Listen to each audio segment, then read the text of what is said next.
नमस्कार बच्चों। Last time हमने 1.3 एक्सरसाइज की थी, वो पूरी हो गई थी हमारी। 1.4 एक्सरसाइज हमारे सिलेबस में नहीं है, वो पिछले साल ही एलिमिनेट हो गई थी सिलेबस से। तो अब हम करेंगे आज 1.5 एक्सरसाइज।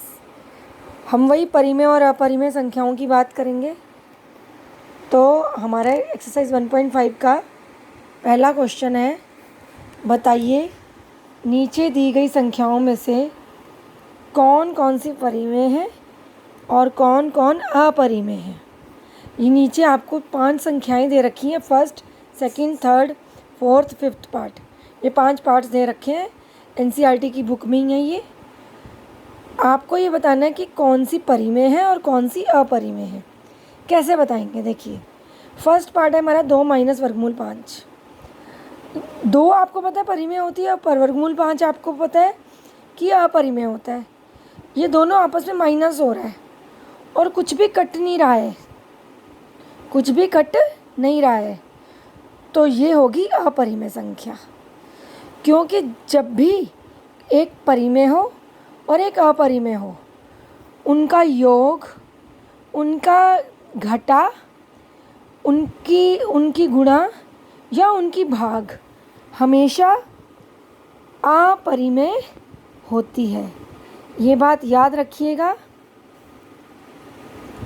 कि कोई भी 2 संख्याएं हों जिनमें से एक परिमेय हो और एक अपरिमेय हो, तो उनकी जमा, घटा, गुना, भाग हमेशा अपरिमेय होती है। अब नेक्स्ट क्वेश्चन देखिए। 3 जमा वर्गमूल 23 माइनस वर्गमूल 23, ब्रैकेट खोली हमने, प्लस वर्गमूल 23 से माइनस वर्गमूल 23 कट गया ये दोनों, एक प्लस में एक माइनस में, दोनों सेम है, कट गया, 0 आ गया, क्या बचा 3। अब 3 जो होता है वो क्या होती है, परिमेय संख्या, तो इसका आंसर आएगा परिमेय। अब अगला पार्ट देखते हैं, थर्ड पार्ट में देखो 2 वर्गमूल 7 और 7 वर्गमूल 7। अब देखो वर्गमूल 7 से वर्गमूल 7 कट गया, क्योंकि अंश में भी वर्गमूल 7 है, हर में भी वर्गमूल 7 है, तो हमने काट दिया इसको, क्या बचा 2/7। अब 2/7 क्या होता है, परिमेय संख्या, तो इसका आंसर आएगा कि ये एक परिमेय संख्या है। अगर कुछ कट रहा हो तो हमको काटना पड़ेगा, और काट के जो आंसर आएगा वही होगी हमारा आंसर। काट के अगर अपरिमेय आ रहा है तो अपरिमेय आंसर, परिमेय आ रहा है तो परिमेय आंसर। अब है 1/2, 1 है परिमेय और वर्गमूल 2 है अपरिमेय। अभी मैंने बताया, यदि एक परिमेय हो और एक अपरिमेय हो तो दोनों की भाग क्या होती है, दोनों की भाग भी अपरिमेय होती है। इसमें कुछ नहीं कट रहा ना, तो इसका आंसर होगा अपरिमेय। अब 2 और पाई, 2 परिमेय है और पाई अपरिमेय है, 2 और पाई का गुणा क्या होगी, अपरिमेय, तो इसका आंसर आएगा अपरिमेय संख्या। समझ आई बच्चों। जहाँ कुछ नहीं कट रहा होता, अगर उनमें से एक परिमेय संख्या हो और एक अपरिमेय हो, 2 परिमेय है और पाई अपरिमेय है, तो ये दोनों आपस में क्या हो रहे हैं, गुणा, और एक परिमेय और अपरिमेय के गुणा का आंसर क्या होता है, अपरिमेय। समझ आ गई बच्चों।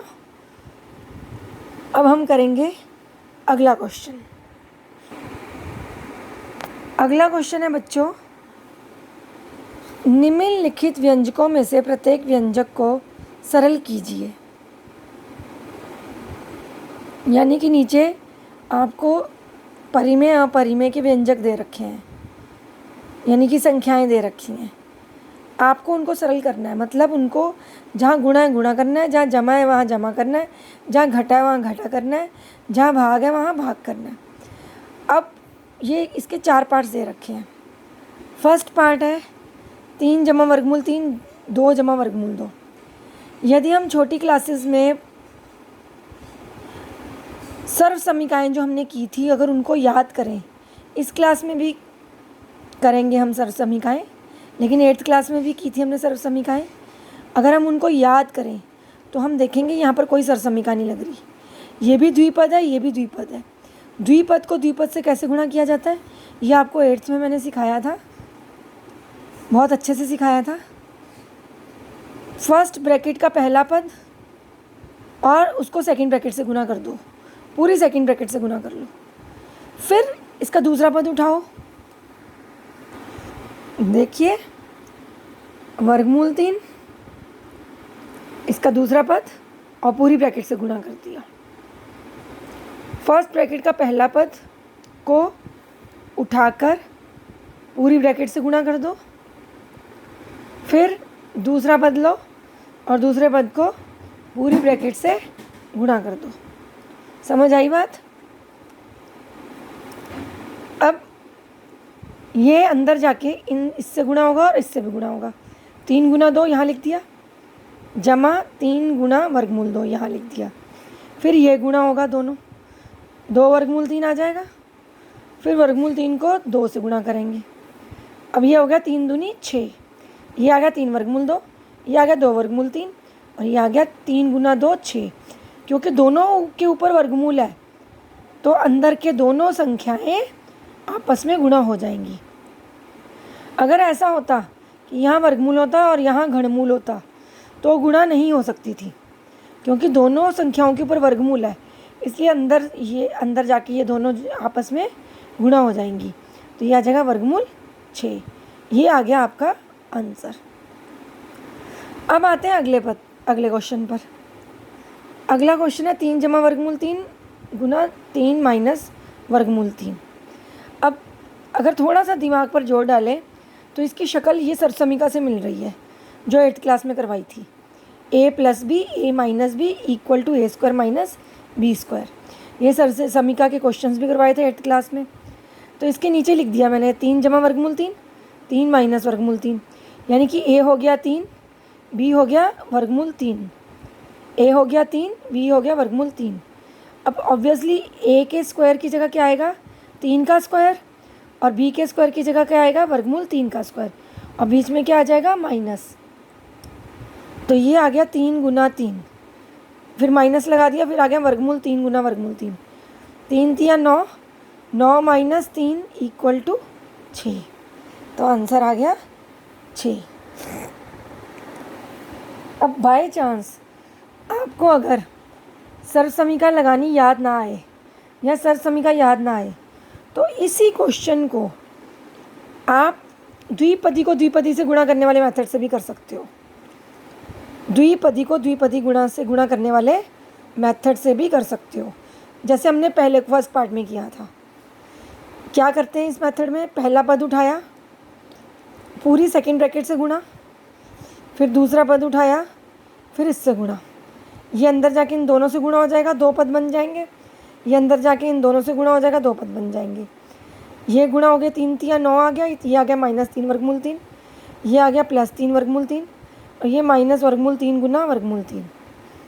तो 3 तिया 3 क्या होता है 9, ये माइनस 3 वर्गमूल 3, ये प्लस वर्गमूल 3, ये दोनों कट गए आपस में क्योंकि सेम नंबर है, एक प्लस का और एक माइनस का, तो आपस में कट के 0 आ गया। और यहाँ माइनस वर्गमूल 3 गुना 3 गुना हो गया। तो यह 3 2 बार 3 है वर्गमूल के अंदर, तो ये एक बार होके बाहर हो जाएगा और वर्गमूल हट जाएगा, क्योंकि जब भी वर्गमूल के अंदर 2 सेम नंबर गुणा हो रहे होते हैं तो वो सिंगल होके बाहर आ जाता है और वर्गमूल हट जाता है। तो 9 माइनस 3 कितना आ गया 6।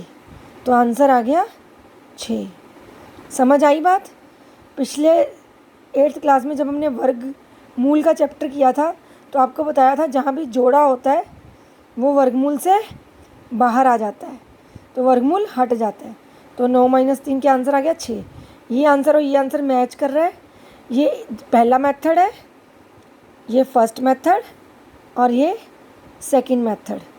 आप किसी भी मेथड से कर सकते हैं, किसी भी मेथड से कर सकते हैं। दोनों मेथड मैंने आपको बता दिए। अब आप ध्यान से इसको कर लीजिएगा। अब बढ़ते हैं अगले क्वेश्चन की तरफ।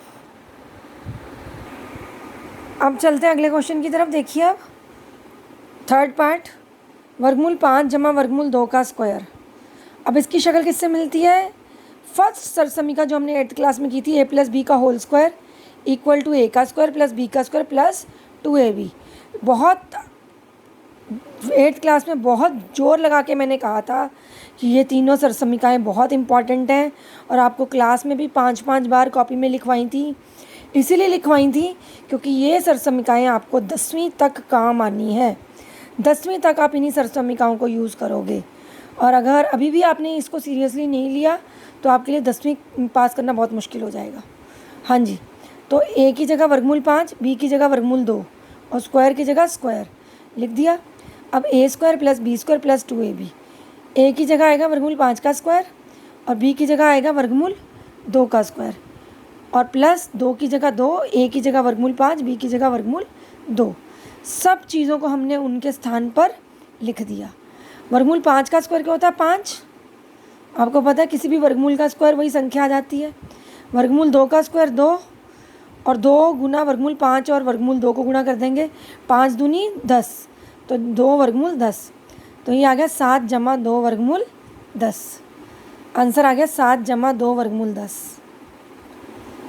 5 और 2 जमा हो गए, 7 आ गया, 7 जमा 2 वर्गमूल 10।